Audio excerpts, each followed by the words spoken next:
أعوذ بالله من الشيطان الرجيم.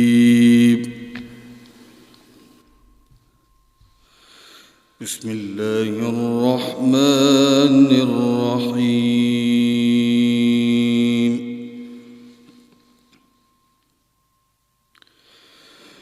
وإذا لقوا الذين آمنوا قالوا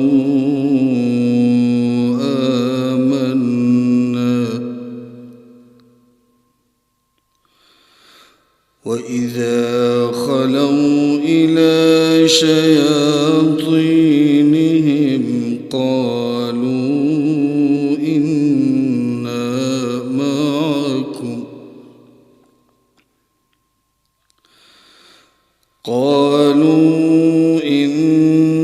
معكم إنما نحن مستهزئون.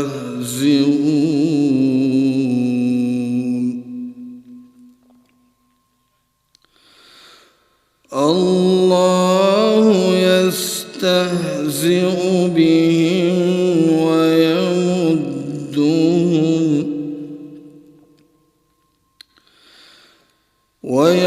ويمدهم في طغيانهم يعمهون.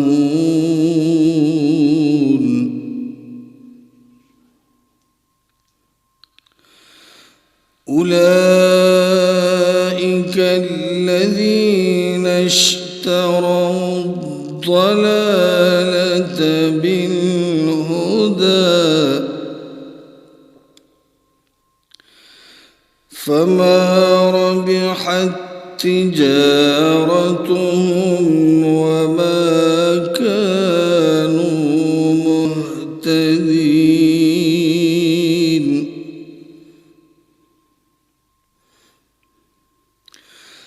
مثلهم كمثل الذي استوقد نارا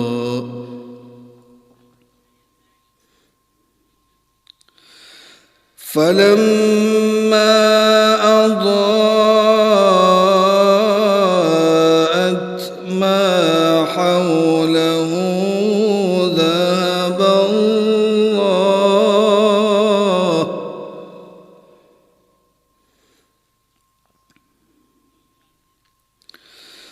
ذهب الله بنورهم وتركهم في ظلمات لا يبصرون.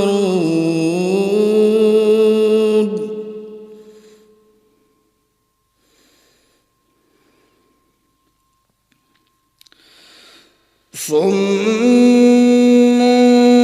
بكم عمي فهم لا يرجعون.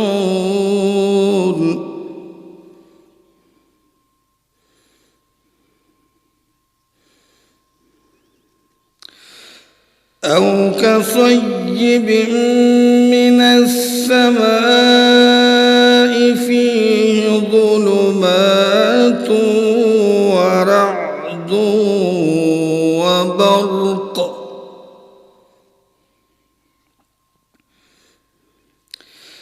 يجعلون أصابعهم في آذانهم من الصاعق حذر الموت.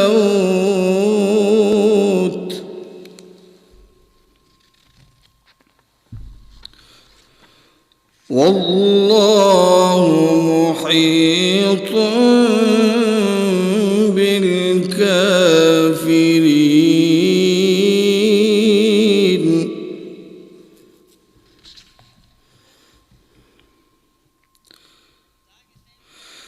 يكاد البرق يخطف أبصارهم كلما أضاء لهم مشوا فيه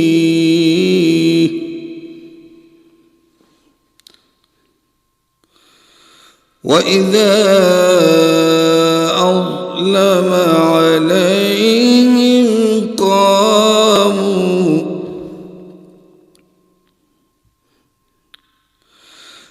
ولو شاء الله لذهب بسمعهم وأبصارهم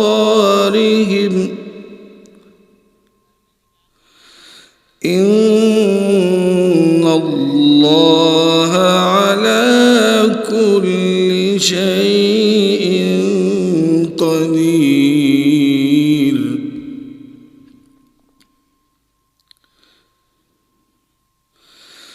يا أيها الناس اعبدوا ربكم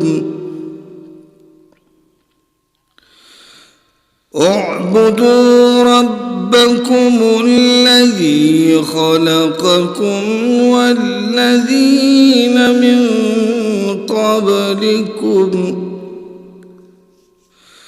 والذين من قبلكم لعلكم تتقون. يا أيها الناس اعبدوا ربكم الذي خلقكم والذين من قبلكم لعلكم تتقون.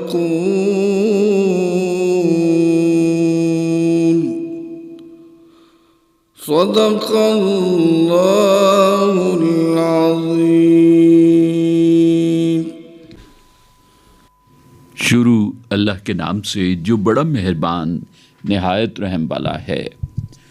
اور یہ لوگ جب مومنوں سے ملتے ہیں تو کہتے ہیں کہ ہم ایمان لے آئے ہیں، اور جب اپنے شیطانوں میں جاتے ہیں تو کہتے ہیں کہ ہم تمہارے ساتھ ہیں اور ہم محض مذاق کر رہے ہیں. ان سے اللہ مذاق کر رہا ہے اور انہیں مہلت دیے جاتا ہے کہ شرارت و سرکشی میں پڑے بہک رہے ہیں. یہ وہ لوگ ہیں جنہوں نے ہدایت چھوڑ کر گمراہی خریدی، تو نہ تو ان کی تجارت ہی نے کچھ نفع دیا اور نہ وہ ہدایت یاب ہوئے. ان کی مثال اس شخص کی سی ہے جس نے آگ روشن کی. جب آگ نے اس کے ارد گرد کی چیزیں روشن کی تو اللہ نے ان لوگوں کی روشنی زائل کر دی اور ان کو اندھیروں میں چھوڑ دیا کہ کچھ نہیں دیکھتے. بہرے ہیں، گونگے ہیں، اندھے ہیں کہ لوٹ ہی نہیں سکتے. یا ان کی مثال بارش کی سی ہے کہ آسمان سے اس میں اندھیرے پر اندھیرا ہو اور گرج ہو اور بجلی ہو تو یہ کڑک سے موت کے خوف سے کانوں میں انگلیاں دے لیں، اور اللہ کافروں کو گھیرے میں لیے ہوئے ہے. قریب ہے کہ بجلی ان کی آنکھوں کو اچک لے جائے. جب بجلی ان پر روشنی ڈالتی ہے تو اس میں چل پڑتے ہیں، اور جب اندھیرا ہو جاتا ہے تو کھڑے کے کھڑے رہ جاتے ہیں. اور اگر اللہ چاہتا تو ان کے کانوں اور آنکھوں کو زائل کر دیتا. بلا شبہ اللہ ہر چیز پر قادر ہے. لوگو اپنے پروردگار کی عبادت کرو جس نے تم کو اور تم سے پہلے لوگوں کو پیدا کیا تاکہ تم بچو. وآخر دعوانا ان الحمدللہ رب العالمین. سامعین، آج ہم نے پہلے پارے کی سورہ البقرہ کی آیات مبارکہ 14 تا 21 کی تلاوت و ترجمہ سننے کی سعادت حاصل کی. تلاوت کلام حق کا شرف حاصل کر رہے تھے قاری انتظار احمد. دعا ہے کہ اللہ تعالی ہمیں تلاوت قرآن اور اس کی تعلیمات کو سمجھ کر ان پر عمل کرنے کی توفیق عطا فرمائے. ہدیہ درود و سلام بحضور سرور کائنات صلی اللہ علیہ وآلہ وسلم.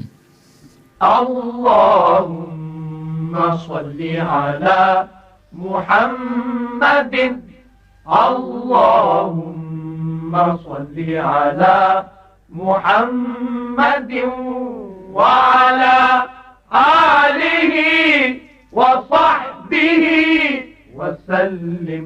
اللهم صل على محمد. اللهم صل على محمد وعلى آله وصحبه وسلم. اللهم صل على محمد. اللهم صل على محمد وعلى آله وصحبه وسلم. اللهم صل على محمد. اللهم صل على محمد وعلى آله وصحبه وسلم. اللهم صل على محمد. اللهم صل على محمد وعلى آله وصحبه وسلم. اللهم صل على محمد. اللهم صل على محمد وعلى آله وصحبه وسلم. ارشاد رب العزت ہوا، اللہ انہی لوگوں کی توبہ قبول فرماتا ہے جو نادانی سے بری حرکت کر بیٹھتے ہیں پھر جلد توبہ کر لیتے ہیں، پس ایسے لوگوں پر اللہ مہربانی کرتا ہے اور وہ سب کچھ جانتا حکمت والا ہے۔ کہیں پنہا کہیں عیاں ہے تو،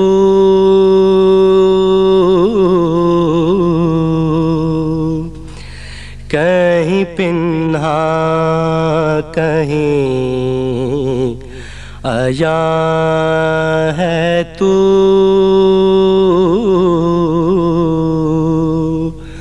کون جانے کہاں کہاں ہے تو، کہیں پنہا کہیں عیاں ہے تو،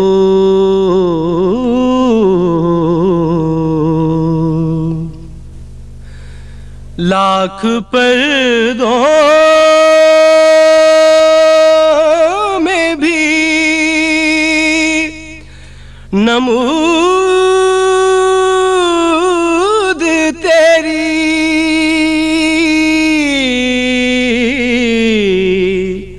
لاکھ پردوں میں بھی نمود تیری،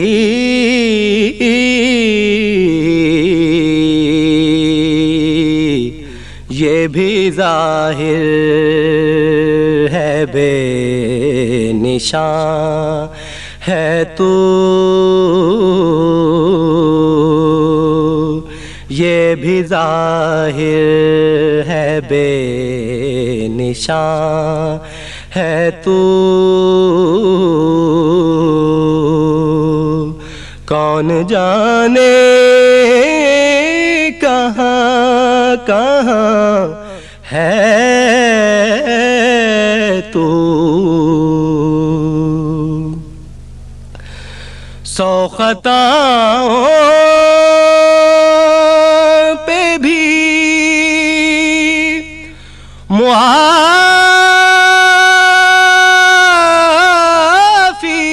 ہے، سو خطاؤں پہ بھی معافی ہے،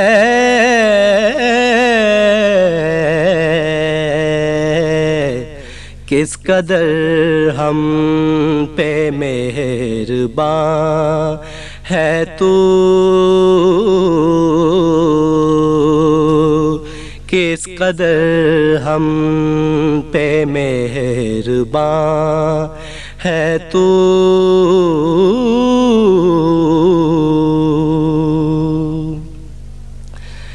کیا ٹھکانہ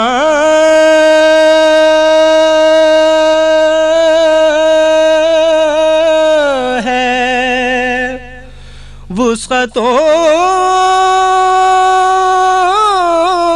کا تیری،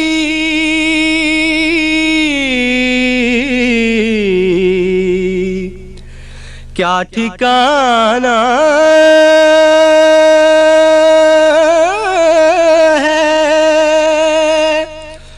وسعتوں کا تیری،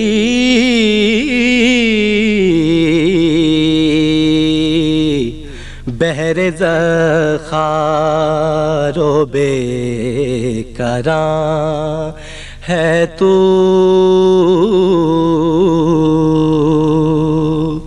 بحر ذخار و بے کراں ہے تو،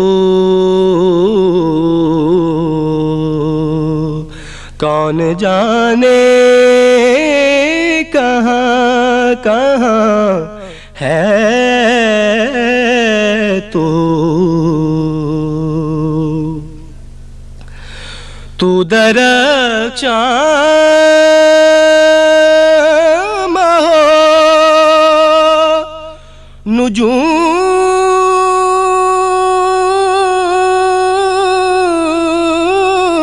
میں ہے، تو درخشاں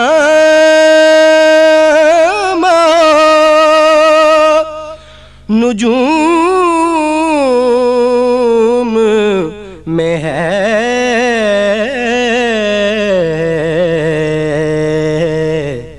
تابش روئے کہکشاں ہے تو، کون جانے کہاں کہاں ہے تو، ایک تیری ذات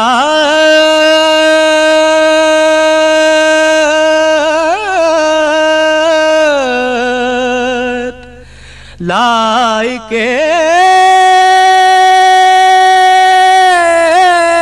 سجدہ،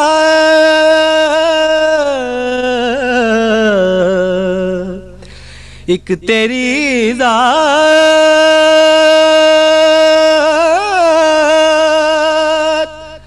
لائق سجدہ،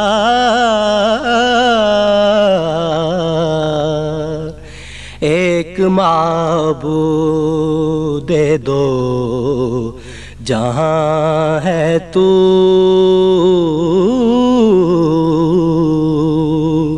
کون جانے کہاں کہاں ہے تو، حمد میں تیری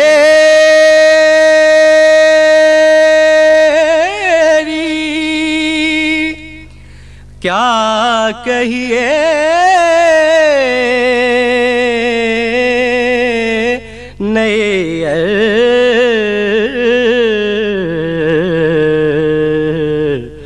رونق بزم دو جہاں ہے تو،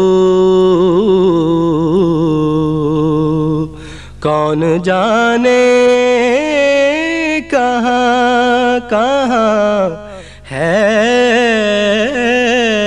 تو، کہیں پنہا کہیں عیاں ہے تو،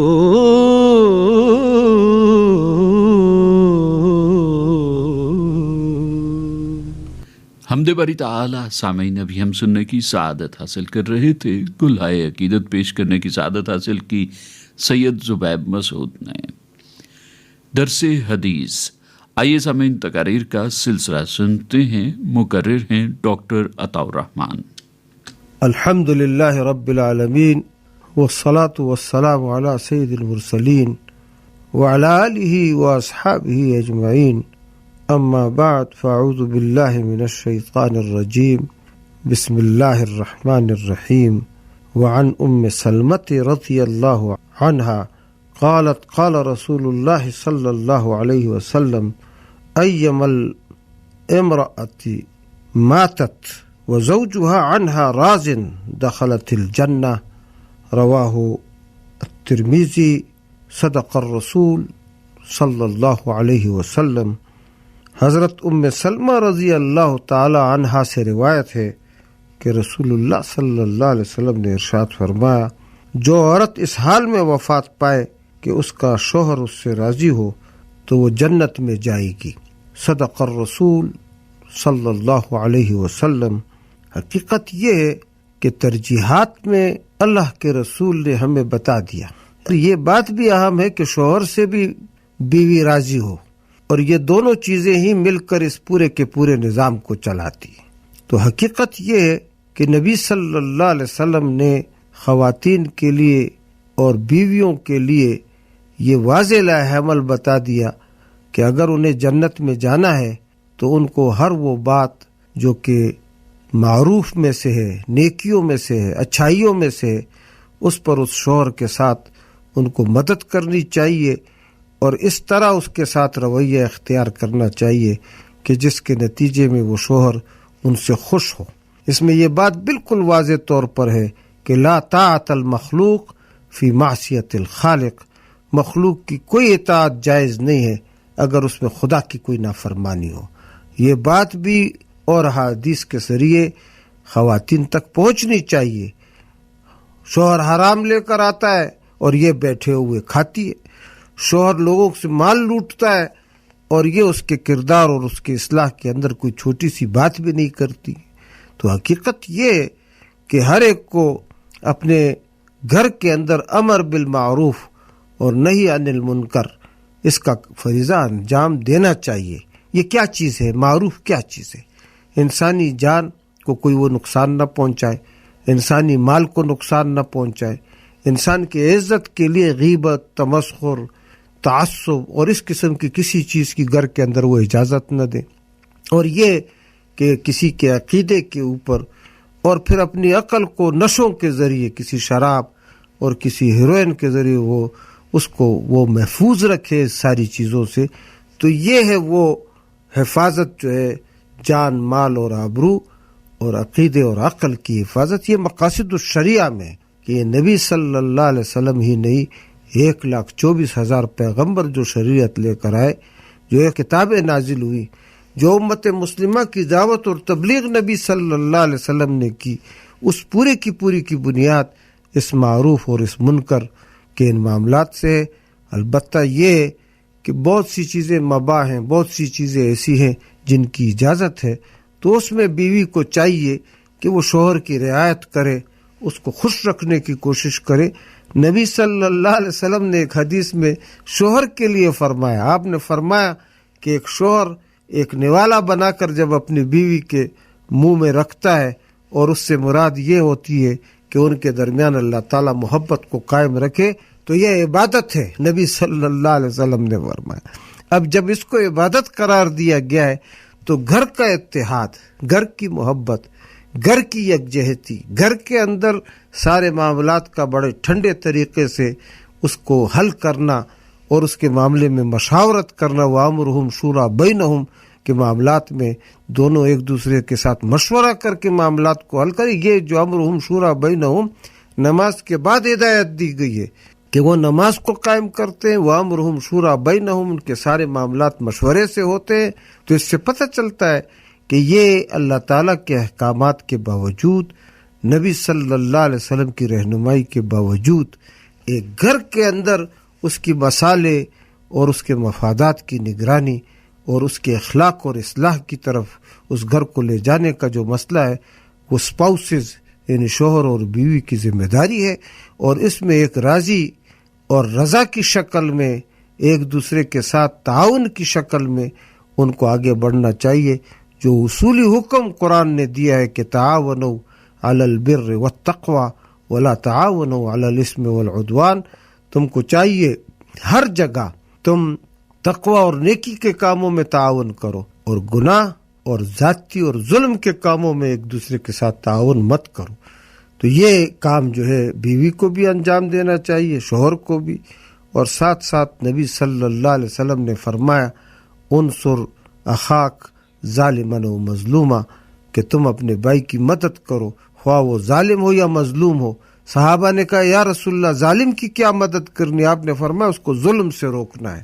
اب یہ بدرجہ عتم اپنے گھر کے اندر اگر یہ بیوی یہ رویہ اختیار کرے اپنے شوہر کے معاملے میں، اس کی آخرت کی کا خیال رکھے اور اس کو سمجھائے، اور شوہر اس سے راضی ہو اور اس کی باتوں کو کوئی بری نظر سے نہ دیکھے اور اس پر عمل کرے، تو یہ گھر جنت کا نمونہ بن سکتا ہے۔ اور اگر ہم نے اپنے گھر کو جنت نہیں بنایا تو آخرت میں ہمیں کوئی جنت کی امید نہیں رکھنی چاہیے۔ وآخر دعوانا ان الحمد للہ رب العالمین۔ درس حدیث تقاریر کا سلسلہ سامعین ابھی ہم نے سنا، جس میں آج ہم نے ڈاکٹر عطاء الرحمن کی گفتگو سنی۔ دیکھی نہیں کسی نے اگر شان مصطفیٰ، دیکھے کہ جبرائیل ہے دربان مصطفیٰ، دیکھی نہیں کسی نے اگر شان مصطفیٰ، اسلام کا زمانے میں سکہ بٹھا دیا، اسلام کا زمانے میں سکہ بٹھا دیا، اپنی مثال آپ ہیں یاران مصطفیٰ، اپنی مثال آپ ہیں یاران مصطفیٰ، دیکھی نہیں کسی نے اگر شان مصطفیٰ، میرے ہزار دل ہوں تصدق حضور پر،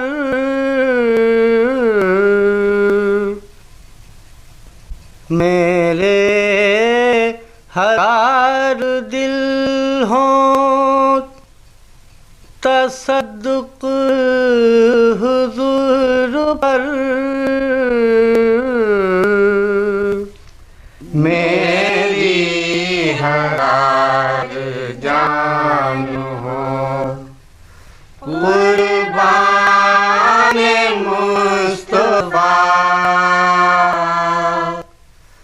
میری ہزار جان ہو قربان مصطفیٰ، دیکھی نہیں کسی نے اگر شان مصطفیٰ،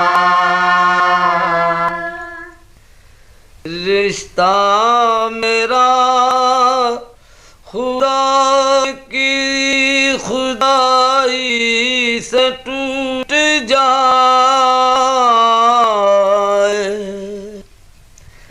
رشتہ میرا خدا کی خدائی سے ٹوٹ جائے، چھوٹے مگر نہ ہاتھ سے دامان مصطفیٰ، چھوٹے مگر نہ ہاتھ سے دامان مصطفیٰ۔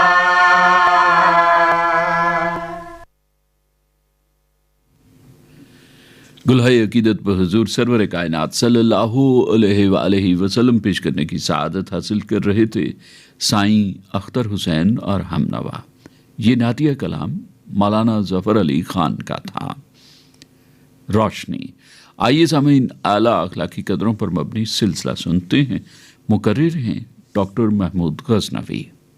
بحث کا موضوع یہ تھا کہ علم روشنی ہے، اور روشنی کی خصوصیت یہ ہے کہ وہ ہر چیز کو واضح کر دیتی ہے۔ اچھی اور بری تمام چیزیں بالکل اپنی اصل حالت میں سامنے آ جاتی ہیں۔ اچھائی اور برائی کے درمیان فرق تمیز اختیاری سے ہوتا ہے، اور یہ تمیز اختیاری بھی علم ہی کی محتاج ہوتی ہے۔ ہم اپنے عہد کا موازنہ اگر عہد قدیم سے کریں تو علم حاصل کرنے کے ذرائع، وسائل اور سہولتیں آج ہزارہا گنا زیادہ ہیں۔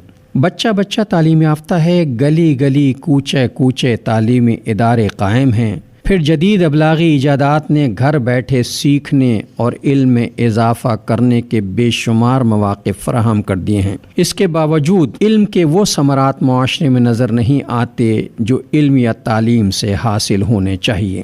اچھائی اور برائی کے درمیان تفریق قائم کرنے اور اسے محسوس کرنے کی صلاحیت سے آج کا انسان محروم ہی دکھائی دیتا ہے۔ انسانی فکر روشن نہیں ہوتی، اس کے افکار کی دنیا ویسے ہی تاریک رہتی ہے جیسے ایک ان پڑھ اور غیر تعلیم یافتہ فرد کی ہوتی ہے۔ دونوں کے اعمال و افعال میں ایک ہی جیسی صورتحال پیدا رہتی ہے۔ ہمیں آج اگر دنیا کی فکر لاحق ہے تو دنیا بھر کی فکری بدعمالیوں اور ان کے معاشرتی نتائج پر نظر ڈالیں تو حیرت انگیز معاملات سامنے آتے ہیں۔ دنیا بھر میں جرائم، کرپشن اور انسانی حقوق کی پائمالی اور معاشرتی برائیوں میں ملوث ہونے کے حوالے سے کوئی فہرست مرتب کی جائے تو ان میں اکثریت تعلیم یافتہ لوگوں ہی کی ملے گی۔ سوال یہ ہے کہ ایسا کیوں ہے؟ اصل مسئلہ یہ ہے کہ تعلیم یافتہ ہونا اور بات ہے اور صاحب علم ہونا دوسری بات ہے۔ آج کے عہد میں کسی خاص مضمون میں مہارت حاصل کر کے سند حاصل کر لینا تعلیم یافتہ ہونے کی دلیل ہے۔ یہ دراصل تعلیم یافتہ نہیں، ڈگری یافتہ لوگوں کی بھیڑ ہے، چونکہ ان کا تعلیمی پس منظر ان کی فکر اور اعمال میں کسی قسم کی تطہیر کرنے کا سبب ہی نہیں بنتا، برائی اور بھلائی کی تمیز نہیں سکھاتا، حتیٰ کہ انہیں اپنی ذات کی معرفت تک عطا نہیں کرتا۔ یہ سب ظاہری طور پر تعلیم یافتہ لیکن فکری طور پر نرے جاہل ہی ہوتے ہیں۔ علم نافع وہ ہے جو انسان کو اپنی ذات کا شعور دے اور اپنے ہونے کا جواز فراہم کرے۔ انسان کو اپنی معرفت حاصل ہو جائے تو رب کی عظمت، اس کے اختیارات اور مہربانیاں واضح ہو جاتی ہیں۔ انسان کو اپنی حیثیت اور حقیقت معلوم ہو جاتی ہے، لہٰذا وہ اپنے اختیارات اور حدود سے تجاوز کرنے کے بجائے اپنے پیدا کرنے والے اور اختیارات دینے والے کی بڑائی کے آگے سر تسلیم خم کر کے اپنی خود مختاری سے دستبردار ہو جاتا ہے۔ اصل علم ہی وہ ہے جو اپنے اور اس کائنات کے بارے میں بنیادی سوالوں کے تسلی بخش جوابات فراہم کرے، اپنا مقام و مرتبہ سمجھنے میں رہنمائی کرے، اپنے بارے میں دوسروں کے بارے میں غور و فکر کرنا سکھائے اور انسان کو انسان بنائے۔ اللہ نے اپنے بے شمار مخلوقات کے مقابلے میں انسان کو فوقیت کس بنیاد پر عطا فرمائی اور اس فوقیت کا مطلوب و مقصود کیا ہے؟ اصل علم ہی اپنی ذات اور رب کائنات کی معرفت ہے۔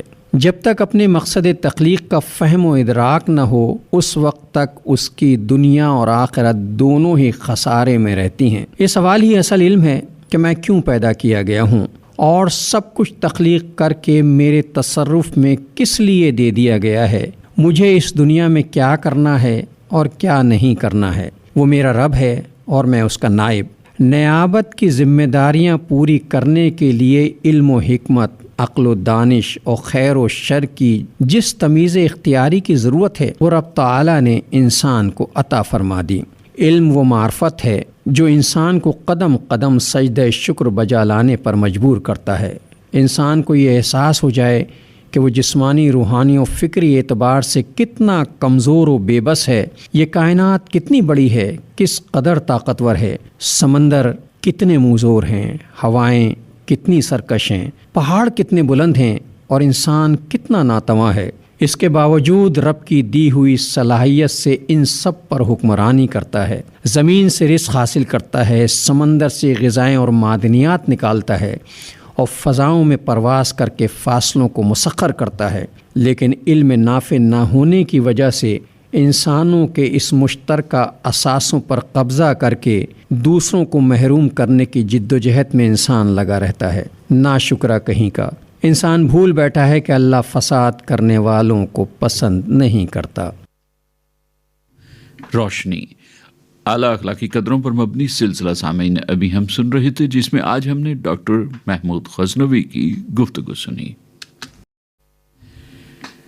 نبی کریم صلی اللہ علیہ وآلہ وسلم نے ارشاد فرمایا، جو شخص اللہ اور قیامت کے دن پر ایمان رکھتا ہے اسے چاہیے کہ اپنے ہمسائے کو تکلیف نہ پہنچائے اور اپنے مہمان کی عزت کرے۔ کونین میں یوں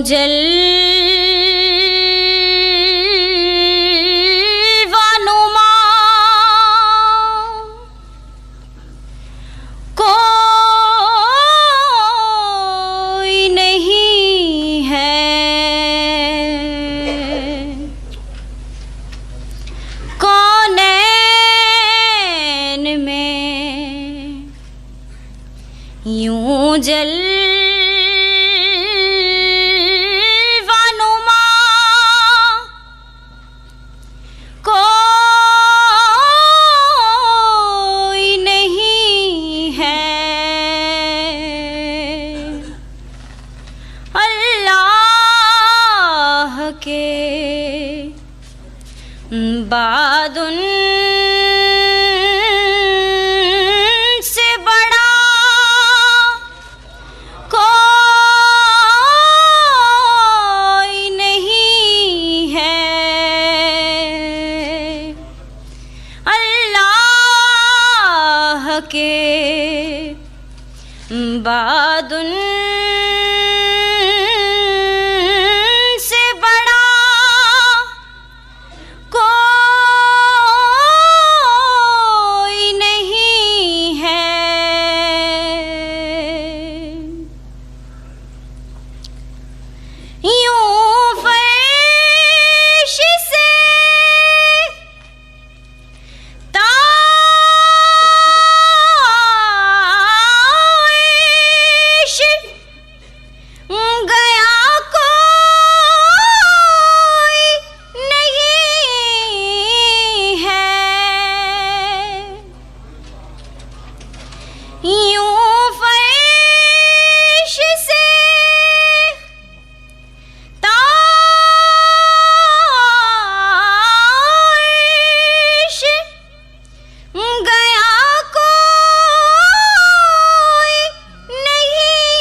اس درجہ رسا کوئی نہیں ہے، معراج پہ اس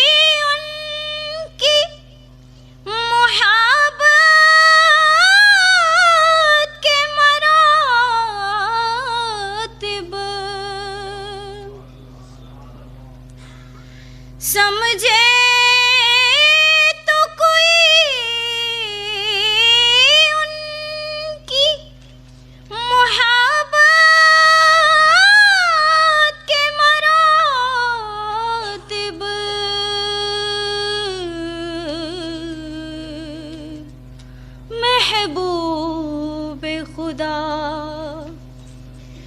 ان کے سوا کوئی نہیں ہے، محبوب خدا ان کے سوا کوئی نہیں ہے، اللہ کے بعد ان سے بڑا کوئی نہیں ہے۔ گلدستہ عقیدت پر حضور سرور کونین صلی اللہ علیہ وآلہ وسلم پیش کرنے کی سعادت حاصل کر رہی تھی آنسہ فاطمہ۔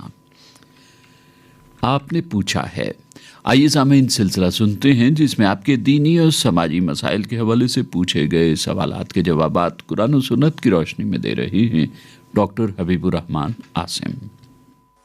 بسم اللہ الرحمن الرحیم۔ آج کے اس پروگرام کے حوالے سے ہمیں گجرات سے محترمہ زینب بی بی نے خط لکھا ہے۔ آپ یہ پوچھتی ہیں کہ عورتوں کے حقوق اور ان کے فرائض کے بارے میں قرآن و سنت کی تعلیم کیا ہے۔ عام طور پر مختلف باتیں سننے میں آتی رہتی ہیں، اور خاص طور پر آج کل عورتوں کے حقوق کے بارے میں پوری دنیا میں ایک غلغلہ سا ہے، اور حکومت پاکستان کی طرف سے بھی گاہے بگاہے اس کا میسج، اس کے پیغام ملتے رہتے ہیں۔ تو ہمیں یہ پتہ ہونا چاہیے کہ عورتوں کے حقوق اور فرائض کیا ہیں، اور یہ جو عورتوں کے ساتھ زیادتی اور ظلم ہو رہا ہے مختلف مقامات پر، اس کا سدباب ہم کیسے کر سکتے ہیں۔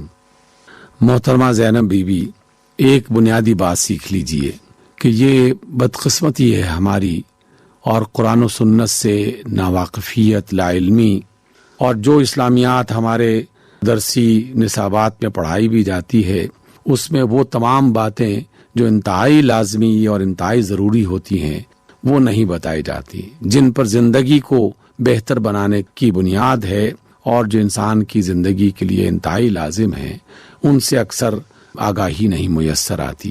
گھروں میں اس کا تذکرہ کم ہوتا ہے، جس کی وجہ سے اس طرح کی غلط فہمیاں ہمارے ذہنوں میں موجود بھی ہوتی ہیں، کچھ ڈال دی جاتی ہیں اور کچھ واقعی موجود ہوتی ہیں۔ اس لیے سب سے پہلی بات یہ سمجھ لیجئے کہ اللہ رب العزت نے نہ صرف مردوں کے حقوق بتائے ہیں اور نہ صرف عورتوں کے حقوق بتائے ہیں۔ یہ تو ہم لوگوں نے کبھی بچوں کے نام پہ، کبھی بوڑھوں کے نام پہ، کبھی ماں کے نام پہ، کبھی باپ کے نام پہ، کبھی عورتوں کے نام پہ اس طرح کے لفظ وجود میں لائے ہیں، اور ان کو گھڑتے رہتے ہیں، اور پھر اس کی تلقین کے لیے ایک خاص دن کا اعلان کر دیتے ہیں۔ حقیقت یہ ہے کہ اللہ رب العزت نے ہر انسان کو دنیا میں ایک اچھے انسان کی طرح جینے کا سلیقہ سکھایا ہے، اسے طریقہ بتایا۔ ہر انسان، اور ہر انسان سے مراد عورتیں بھی ہیں اور مرد بھی ہیں، بوڑھے بھی ہیں، بچے بھی ہیں، جاہل بھی ہیں، عالم بھی ہیں، با اختیار بھی ہیں، بے اختیار بھی ہیں، غریب بھی ہیں، امیر بھی ہیں، کالے گورے، ہر نسل، ہر قوم، ہر قبیلے، ہر علاقے، ہر قسم، تمام کے تمام انسان اس کے اندر شامل ہو جاتے ہیں۔ اللہ کا دین کتنا عظیم ہے، اور خود اللہ رب العزت کی رحمت اور اللہ تعالیٰ کی طرف سے جو تعلیم دی گئی، جو رسول اللہ صلی اللہ علیہ وسلم کے ذریعے سے ہم تک پہنچی، وہ کتنی ہمہ جہت، کمپریہنسو، بہترین، باکمال اور بہترین ہیں، کہ جس میں تقسیم کر کے لوگوں کو نہیں بتایا گیا، بلکہ سب سے بنیادی اور بڑا اصول جس میں سب کے سب شریک ہو جاتے ہیں، اس کی ترغیب دی گئی ہے۔ میں یہ بات اس وجہ سے کہہ رہا ہوں کہ جب ہم کسی خاص طبقے کے حقوق کے بارے میں بات کرتے ہیں تو اس میں بعض اوقات ہم اس قدر زیادہ مبالغہ کر لیتے ہیں، یا اس کے مقابلے میں کچھ ایسی باتیں بھی بیان کرنا شروع کر دیتے ہیں کہ جو اس کے مقابلے میں دوسرا فریق ہے وہ اپنے آپ کو اس کے مقابل میں سمجھنا شروع کر دیتا ہے، اور بعض اوقات حسد کا اور نفرت کا شکار بھی ہو جاتا ہے، اور اس میں مبالغہ تو انسان کرتے ہی رہتے ہیں۔ حقیقت یہ ہے کہ اللہ رب العزت نے نہ صرف تمام انسانوں بلکہ اپنی تمام مخلوقات کے ساتھ اچھا سلوک کرنے کی تعلیم دی ہے۔ آپ نے رسول اللہ صلی اللہ علیہ وسلم کا فرمان یقیناً سن رکھا ہوگا۔ آپ علیہ السلام فرماتے ہیں کہ الخلق عیال اللہ، پوری مخلوق اللہ کا کنبہ ہے۔ مثال سمجھانے کے لیے اصل میں یہ کلمہ استعمال کیا گیا، وگرنہ اللہ کا کوئی خاندان نہیں ہے، نہ اس کے ماں باپ، نہ وہ کسی کی اولاد، اور نہ اس کی کوئی اولاد، نہ اس کے اس طرح کے عزیز و اقارب جیسے ہمارے ہوتے ہیں، اس طرح کا نہیں ہے۔ لیکن تاکہ انسانوں کو سمجھایا جائے کہ جو بھی اس کی خلق ہے، جو بھی اس کی تخلیق ہے، ساری کی ساری خلق اور ساری کی ساری تخلیق اللہ کا کنبہ ہے، اور اس میں موجود ہر خلق کی خدمت کرنا، اس کا خیال رکھنا اور اس کے ساتھ زیادتی نہ کرنا، اس کا باقاعدہ حکم ہے۔ اور اس اعتبار سے عورتوں کے بارے میں جو حقوق کا ذکر ہے یا مردوں کے حوالے سے جو حقوق کا ذکر ہے وہ سب کے لیے مشترک ہے۔ البتہ بطور خاص عورتوں کے بارے میں اگر بات ہو ہی رہی ہے تو قرآن مجید کی ایک آیت کافی ہے۔ اتنی بڑی آیت اور اتنی کمپریہنسو آیت ہے۔ اللہ رب العزت فرماتے ہیں وَلَهُنَّ مِثْلُ الَّذِي عَلَيْهِنَّ، عورتوں کے وہ تمام حقوق ان کو حاصل ہونے چاہیے جس طرح کی ان کی ذمہ داریاں ہیں، یعنی جس طرح فرائض ان پر ہیں اسی طرح ان کے حقوق بھی ہیں۔ اور دیکھیے اللہ تعالیٰ نے جو بنیادی تعلیمات عطا کر رکھی ہیں اس میں مرد اور عورت ہر اعتبار سے شریک ہے۔ ہر انسان چاہتا ہے کہ اس کی عزت کی جائے، مرد کی بھی عزت کی جانی چاہیے اور عورت کی بھی عزت کی جانی چاہیے۔ کسی بھی عورت کو ڈیگریڈ کرنا، اسے گالم گلوچ سے نوازنا، اس کی بے عزتی کرنا قطعی طور پر جائز نہیں ہے۔ اور ایسا نہیں ہے کہ عورتوں کے ساتھ یہ جائز نہیں ہے اور اگر مردوں کے ساتھ ہو جائے تو کوئی حرج نہیں ہے۔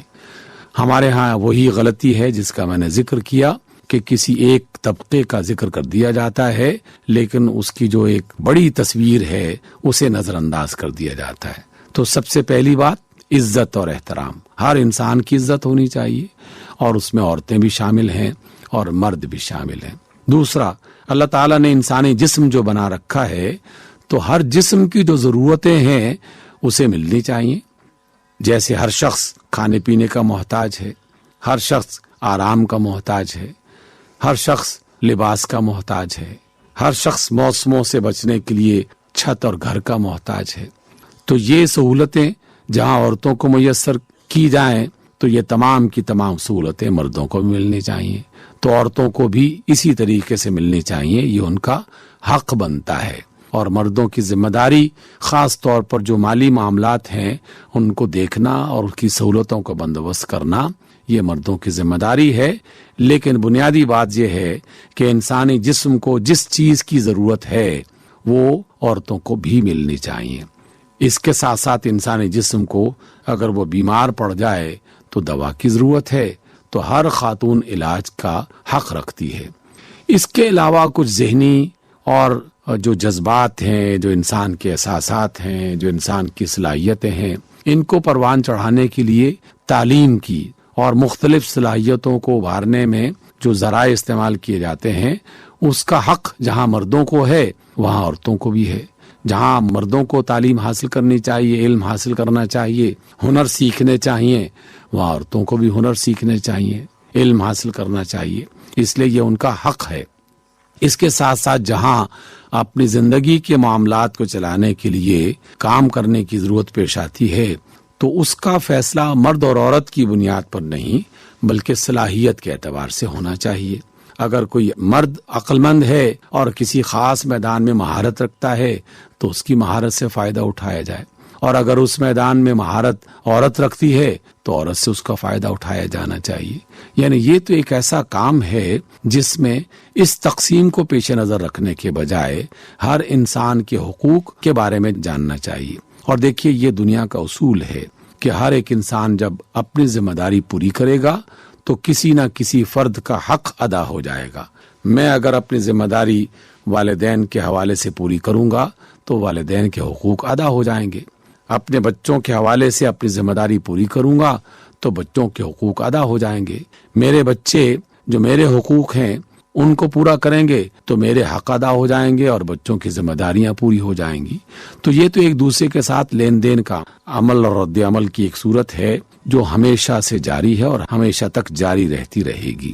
تیسری بات جس کا ذکر میں نے اپنی گفتگو کے درمیان میں کیا، رسول اللہ صلی اللہ علیہ وسلم نے بطور خاص اس کو بیان فرمایا ہے، اور آپ نے فرمایا کہ لوگوں دوسروں کی عورتوں کی عزت کیا کرو تاکہ تمہاری عورتوں کی عزت کی جائے، دوسروں کے والدین کی عزت کیا کرو تاکہ تمہارے والدین کی عزت لوگ کیا کریں.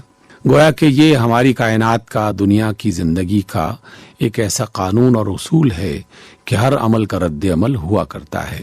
میں اگر اچھا سلوک کر رہا ہوں آج تو بدلے میں یقیناً وہ اچھا سلوک پلٹ کے میری طرف آئے گا. جب مجھے اس کی ضرورت پیش آئے گی تو میری ضرورت پوری ہو جائے گی. اس لیے ایسا نہیں سمجھنا چاہیے کہ ہم تو اپنی عورتوں کے بارے میں یہ خیال کریں کہ ان کی عزت کی جائے، ان کا احترام کیا جائے، ان کی ضرورتیں پوری کی جائیں، اور دوسروں کی خواتین کے بارے میں الٹے سیدھے خیالات بھی سوچتے رہیں، انہیں اذیت پہنچانے کی کوششیں بھی کرتے رہیں، اور یہ گمان کریں کہ ہماری عورتیں محفوظ رہیں گی. ایسا نہیں ہے. اگر ہم دوسروں کی عورتوں کو عزت اور حفاظت نہیں فراہم کریں گے تو پھر اس کا امکان ہو سکتا ہے کہ ہماری خواتین بھی پریشان ہونا شروع ہو جائیں. اس اعتبار سے اللہ نے رسول اللہ صلی اللہ علیہ وسلم کے ذریعے سے ان تمام باتوں کی تفصیلات بیان کر دیں جس میں وراثت بھی ہے، جس میں شادی کرنے کا حق بھی ہے، جس میں کاروبار کرنے کی ضرورت کے مطابق اجازت بھی ہے، جس میں صلاحیتوں کا بھرپور استعمال بھی ہے. ان تمام چیزوں میں عورتیں شریک ہیں، بشرطے کہ ان چیزوں کا خیال رکھا جائے جو ہر ایک مرد اور عورت کے لیے اللہ کے رسول نے کچھ باتیں مشترک اور کچھ باتیں الگ سے بتا رکھی ہیں. انسان میں اللہ کی تخلیق کے مطابق کچھ فرق رکھے گئے ہیں، اور وہ فرق فطرت کا، نیچر کا باقاعدہ حصہ ہیں. ان کو نہ کوئی شخص تبدیل کر سکتا ہے اور نہ ہی وہ اس میں کامیاب ہو سکتا ہے. اللہ نے عورت کو ماں بنایا ہے، کوئی مرد ماں نہیں بن سکتا. بچے کی پیدائش کا پورا عمل اور اس سے وابستہ تمام چیزیں وہ در حقیقت ایک نیچر اور فطرت جو اللہ نے بنا رکھی ہے اس کے ساتھ جڑی ہوئی ہیں. باپ کو اللہ تعالیٰ نے کچھ اور طرح کی صلاحیتیں عطا کر رکھی ہیں، اسے زیادہ مشقت والے کام کرنے کے لیے تیار کیا گیا ہے، دوڑ کرنے کا اسے موقع بھی فراہم کیا گیا اور اس کی اجازت بھی اسے میسر ہے. عورتوں کے لیے وہ تمام سہولتیں مرد گھر کے اندر فراہم کرے گا، اس کو زیادہ پسند کیا گیا. لیکن اگر کسی موقع پر کسی عورت کو مردوں کا سہارا بننے کی ضرورت پیش آ جائے تو عورتوں کو مردوں کا سہارا بننا چاہیے، اور کسی اور موقع پر مردوں کو عورتوں کا سہارا بننا ضروری ہے تو مردوں کو عورتوں کا سہارا بننا چاہیے. یہی اللہ کی تقسیم ہے، شریعت اسی پر کام کرتی ہے اور اس کے دائرے میں یہ تمام باتیں شامل ہیں. آپ نے پوچھا ہے، دینی اور سماجی مسائل کے حوالے سے آپ کے پوچھے گئے سوالات کے جوابات دے رہے تھے ڈاکٹر حبیب الرحمان عاصم. سامعین، آپ اپنے دینی اور سماجی مسائل کا حل جان سکتے ہیں. اس کے لیے آپ اپنے سوالات ہمیں بذریعہ خط بھیجیے، اور خط لکھنے کے لیے ہمارا پتہ ہے انچارج پروگرام حیا علی الفلاح، معرفت اسٹیشن ڈائریکٹر، ریڈیو پاکستان، اسلام آباد. قرآن حکیم اور ہماری زندگی. آئیے سامعین سلسلہ سنتے ہیں جس میں آج ہم سورہ انعام کی آیات مبارکہ 146 اور 147 میں بیان مضامین کے حوالے سے حافظ محمود اختر کی گفتگو سن رہے ہیں. اعوذ باللہ من الشیطان الرجیم، بسم اللہ الرحمن الرحیم. وعلى الذين هادوا حرمنا كل ذي ظفر ومن البقر والغنم حرمنا عليهم شحومهما إلا ما حملت ظهورهما أو الحوايا أو ما اختلط بعظم ذلك جزيناهم ببغيهم وإنا لصادقون. فإن كذبوك فقل ربكم ذو رحمة واسعة ولا يرد بأسه عن القوم المجرمين. صدق اللہ العظیم. ان آیات مبارکہ کا ترجمہ یہ ہے، یہود پر ہم نے ہر ایک ناخن والا جانور حرام کیا تھا، اور گائے اور بکری میں سے ان دونوں کی چربی حرام کی تھی، مگر جو ان کی پشت پر یا انتڑیوں پر لگی ہو یا جو ہڈی سے ملی ہوئی ہو۔ ہم نے انہیں ان کی شرارت اور سرکشی کی وجہ سے یہ سزا دی تھی، اور بے شک ہم سچے ہیں۔ اگر پھر بھی آپ کی دعوت اور پیغام پر یہ ایمان نہیں لاتے تو ان سے کہہ دیں کہ تمہارا رب بڑا وسیع رحمت والا ہے کہ تمہارے انکار کے باوجود تمہیں فوراً گرفت میں نہیں لے رہا، اور یاد رکھو کہ مجرم لوگوں سے اللہ کا عذاب ٹلے گا نہیں، یعنی بالآخر اس انکار کی سزا کا انہیں سامنا کرنا پڑے گا۔ سامعین محترم، اس وقت آپ نے سورۃ الانعام کی آیات 146 اور 147 کی تلاوت اور ان کا ترجمہ سماعت فرمایا۔ ہماری آج کی زیر مطالعہ آیات میں پہلی آیت میں کہا گیا ہے کہ ہم نے یہود پر ہر ناخن والا جم قرار دیا تھا، اور گائے اور بکری میں سے ان دونوں کی چربی حرام کی تھی، لیکن ان کی پشت پر یا انتڑیوں پر یا ہڈی سے ملی ہوئی چربی حرام نہ تھی۔ ہم نے ان کی سرکشی اور باغیانہ ذہنیت کی وجہ سے انہیں یہ سزا دی تھی۔ سورۃ النساء کی آیت نمبر 160 میں یہی بات بیان ہوئی ہے کہ یہود کی سرکشی کی وجہ سے ان پر بعض طیب چیزیں حرام کر دی گئی تھیں۔ نبی کریم صلی اللہ علیہ وسلم نے یہود کے علماء کی اس پہلو سے مذمت فرمائی کہ انہوں نے اپنی مرضی سے بعض حلال چیزوں کو اپنے اوپر حرام کر دیا۔ آپ صلی اللہ علیہ وسلم نے فرمایا کہ یہود کے علماء پر لعنت ہو کہ انہوں نے اپنے عالموں کو خدا بنا لیا۔ صحابی نے عرض کیا کہ یا رسول اللہ صلی اللہ علیہ وسلم، یہودی اپنے علماء کو خدا تو نہیں مانتے۔ آپ نے فرمایا کیا وہ اپنی مرضی سے حلال و حرام کے فیصلے نہیں کرتے؟ صحابی نے کہا وہ ایسا تو کیا کرتے تھے۔ آپ صلی اللہ علیہ وسلم نے فرمایا یہی تو اللہ کا اختیار اپنے عالموں کو دینا ہے۔ حضرت یعقوب نے اپنے کسی مرض کی وجہ سے اونٹ کا گوشت اپنے لیے حرام قرار دے لیا تھا یا اسے چھوڑ دیا تھا، لیکن اس کے بعد یہودی علماء نے اسے ہر ایک کے لیے حرام قرار دے لیا۔ قرآن سورۃ آل عمران میں ان پر واضح کرتا ہے کہ اس طرح کا کوئی حکم انہیں تورات میں نہیں دیا گیا تھا۔ آیت نمبر 147 میں قوموں کے مجرم لوگوں کو عذاب میں مبتلا کرنے کا اللہ کا ضابطہ بیان کیا گیا ہے کہ اللہ کا ارادہ اور طریقہ کار یہ نہیں کہ وہ لوگوں کو عذاب میں مبتلا کرے۔ سورۃ النساء کی آیت نمبر 147 میں اللہ تعالیٰ فرماتے ہیں کہ اگر تم اللہ کا شکر بجا لاؤ اور اس پر ایمان لاؤ تو اللہ کو کیا بڑی ہے کہ وہ تمہیں عذاب میں مبتلا کرے۔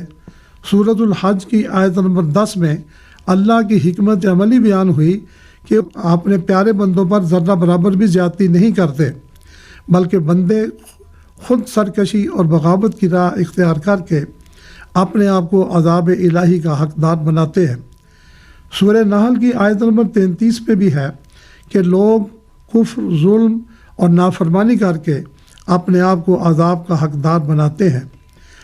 نبی کریم صلی اللہ علیہ وسلم نے ایک موقع پر فرمایا کہ اللہ تو اپنی مخلوق سے اس سے زیادہ پیار کرتے ہیں جتنا ایک ماں اپنے ایک شیرخوار بچے سے پیار کرتی ہے۔